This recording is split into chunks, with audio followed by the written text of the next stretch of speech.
relajan. Una piscina natural con el Dominicanus. Escuchando bachata.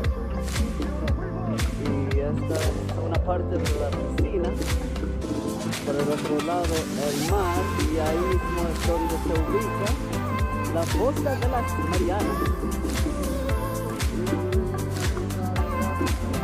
Así como se ve. Se supone que haya más una piscina por ese lado para los niños, pero no estamos allá ahora mismo. Y mira lo que nos pasó, que la gasolina